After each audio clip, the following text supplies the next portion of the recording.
Hello, my name is Lori, and this is Lawrence County History Corner. That's what I'm calling the programs right now, so hopefully you like the name. Today I am actually talking about a little known person. He was a sergeant in the Civil War, and I actually discovered him because I am working on an index for some of the odd deaths that occurred in Lawrence County from the beginning of our record keeping up to about 1868 to 1938. Included will be murders, suicides, and other odd things. And Sergeant Christoper Columbus Lady Sr. made my list because he died from, quote, Naylor's disease, unquote. He died on the 29th of December, 1879 in Ironton, Ohio. He was actually a nailer at Bellefonte Ironworks in Ironton. And in reality, he died of consumption. That's what the actual official document said that's what his obituary said, that appeared the 1st of January, 1800 in the Ironton Register, which was the Ironton newspaper at the time. Sadly, he was only 37 years old at the time. He was born in 1842 in Virginia, which would the part of Virginia that would later become West Virginia. And he actually enlisted during the Civil War. He mustered in officially on the 17th of October, 1861 in Wheeling, West Virginia. Virginia at that time, but West Virginia. At the time, he was described as standing 5 foot 6 inches. He had a dark complexion, meaning he was probably very tanned. He had gray eyes and dark hair, and he had been employed as a nailer even then. And sadly, he did not last very long in the military. We don't know that according to his records, starting in May of 1862, he was placed in a hospital in Washington, D.C., in Alexandria, Virginia at the time, for medical reason. He remained in the hospital for May and then June and July. That appears in his muster rolls. On the 2nd of October, 1862, he is discharged for disability. There is a disability paper, which I will hopefully post on this. And according to it, he had spinal injuries, a deficient urination, and general disability.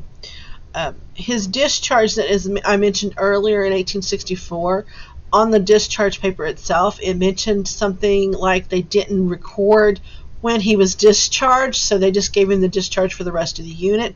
Apparently, he was never able to return. He came back to Lawrence County, and he married a woman named Katie Protzman, and he and Katie would have 2 sons, William P. and Christoper Columbus, and 3 daughters, Anna, Maud, and Mary. Now, I will note something. In 1870, they are living in Ironton, Ohio, and at the time, it only lists Columbus. Christoper Columbus Lady was listed as Columbus, and that appears to be the name he used. His wife, Kate, and a son, William. At the time, Columbus was working as a nailer. He did not say which company, and his personal real estate was worth $1,000, which was quite a bit of money back then. Kate was working as keeping house, meaning she was a housewife, and William was only 1 year old. So William would have been only 8 or 9 when his father passed away, and all the other children, Christoper Columbus Jr., Anna, Maud, and Mary, were born after the 1870 census. So all of the children that Columbus had with Kate were minors when he died. Now, his cause of death, I mentioned, was his consumption. And consumption at the time was a dreaded disease. It was often called the White Plague due to the paleness of the patients. As they passed, they got paler and paler. Consumption is what we know today as tuberculosis. At the dawn of the 19th century, it was killing 1 in 7 people across the world. Some of the treatments at the time was cod liver oil, vinegar massages, or inhaling hemlock or turpentine.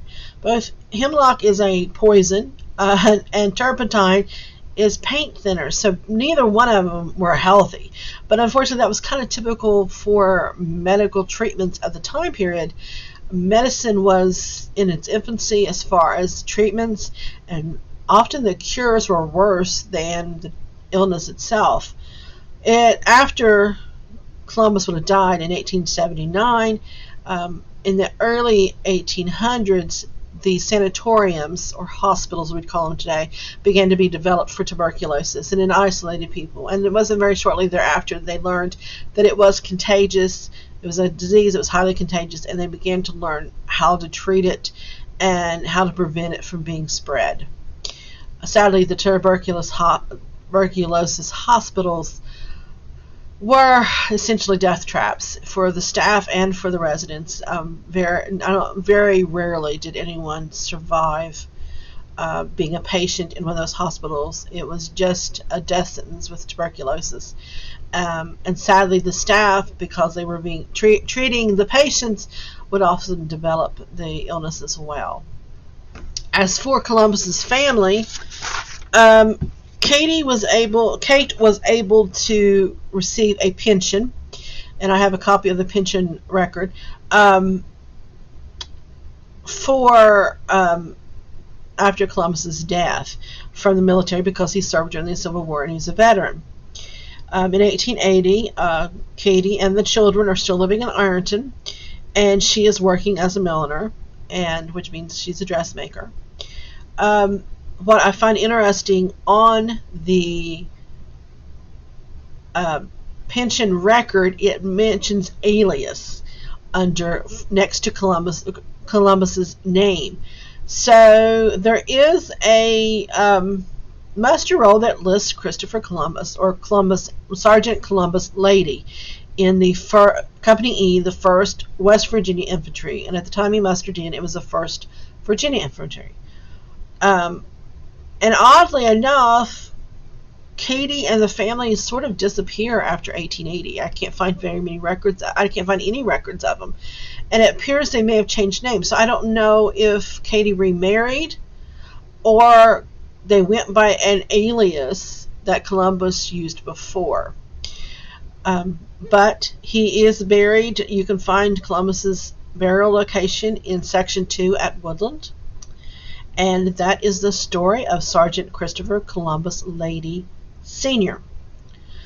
If you would like to learn more about some of the people who lived in Lawrence County, you can go to our website, www.briggslibrary.com. There's a link to our genealogy department, and there's a section called History and Photos where you can find more information. You can also come to our Ironton branch. On the 2nd floor is where our genealogy department is located. I thank you for tuning in. I hope you enjoy this little bit of history, and I will see you next time.